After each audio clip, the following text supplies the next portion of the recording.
Manishankar Iyer, we heard Salman Khurshid today speaking, in a sense, making arguments for both supporting and voting against the resolution. Why is India sending out kind of mixed signals at the moment? Yeah, that is what we don't understand. Earlier they had... All right, that question was to Manishankar Iyer. I'll come back to you, Mr. Ilangovan. Okay. I don't think our position is at all ambiguous.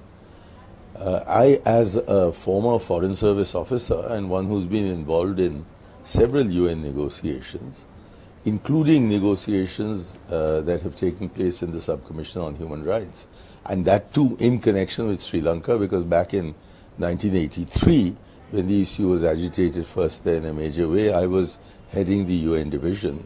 I know that these matters have to be dealt with in a mode that is not the same as takes place in Parliament. In Parliament, we have listened to the very, very strong views expressed by different sections of the House, and having taken note of them, we said that once we get to Geneva, where there will be negotiations on the text, it's not a question of strengthening or weakening the text. It's a question of examining the text and ensuring that in language which is in keeping with the traditional UN language, we say what we have to say. But I don't think the government of India is unaware of the very, very strong feelings that not only run in Tamil Nadu on this question, but I'm glad to say after today's report, in the country as a whole. This is a national problem, not a Tamil issue, and it's being taken as such by the government. And I'm sure that we'll do our best to reflect as far as possible, but in UN language, the sentiments that have been expressed. Why not at least make that clear in Parliament?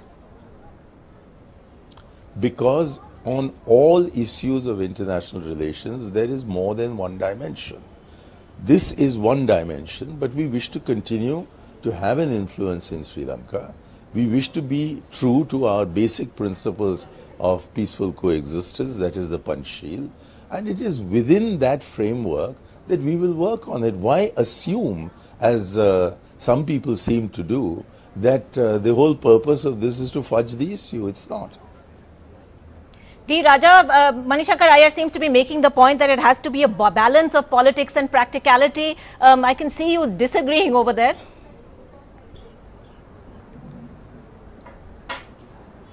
Considering the stature of India in the Committee of Nations, considering the aspiration of India to become permanent member of the UN Security Council, India cannot be an onlooker.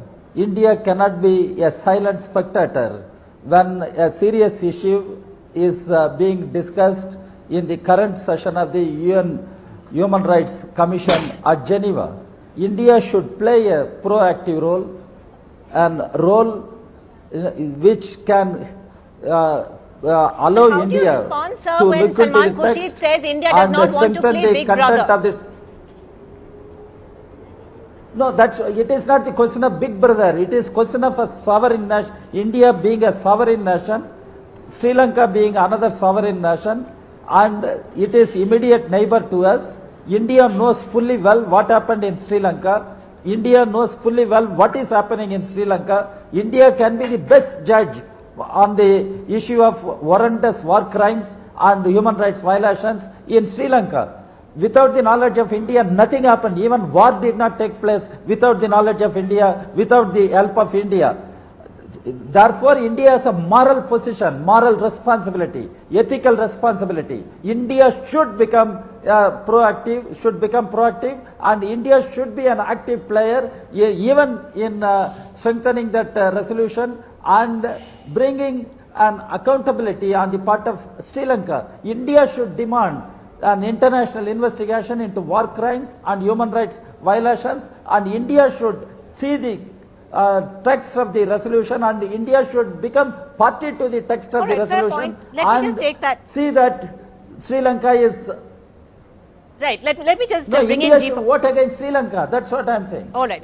G. Parthasarathy, we heard Salman Khurshid saying today that India was in favor of a transparent, independent probe looking into war crimes violations, into human rights violations.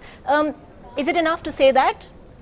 Or do we need to, as we're hearing from a cross-section of parties, just take a far harder stand? We knew last year that the Americans are going to come with another resolution. And rather than play second fiddle to the Americans, we should have been taking the lead.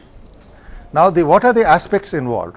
The human rights violations. Exactly. No, just a minute, Mr. Raja. What are the human rights violations? Let me tell you, I have been in 7 times to Jaffna when the IPKF was there, and the LTTE invariably used innocent Tamilians as shields. Using innocent Tamilians as shields has been an LTTE thing. And as far as I am concerned, in the final stages of the war, the LTTE used artillery, used weapons from crowded Tamil populations which surrounding them. So everybody is guilty. Now the point is, you have to look ahead. South Africa solved such issues not by recrimination but by reconciliation. What we have to work in the UN is to get a framework which establishes responsibility independently and works reconciliation. It doesn't become a fault-finding commission. Secondly, the fact of the matter is, and I don't know why this government does not acknowledge it pays lip service to Mr. Rajiv Gandhi, but does not recognize the most salient agreement he signed, which was the 1987 Indo-Sri Lankan Accord. Even Mr. Yashwant Sinha today spoke about it being the centerpiece of devolution. So anything which comes in, first has to promote national reconciliation, second has to ensure devolution as promised. We can't evade that responsibility. We were a party to the 1987 agreement in which we promised certain things to the Tamils. We have to deliver, and no point in going and saying, as Mr. Salman Khurshid says, we don't want to be a big brother. Let me say that before we Jayawardene agreed, he tried to starve the Tamils and we moved in with an airlift back with fighter escorts. We don't have to do all that again. The world has changed. But for God's sake, don't become so dormant.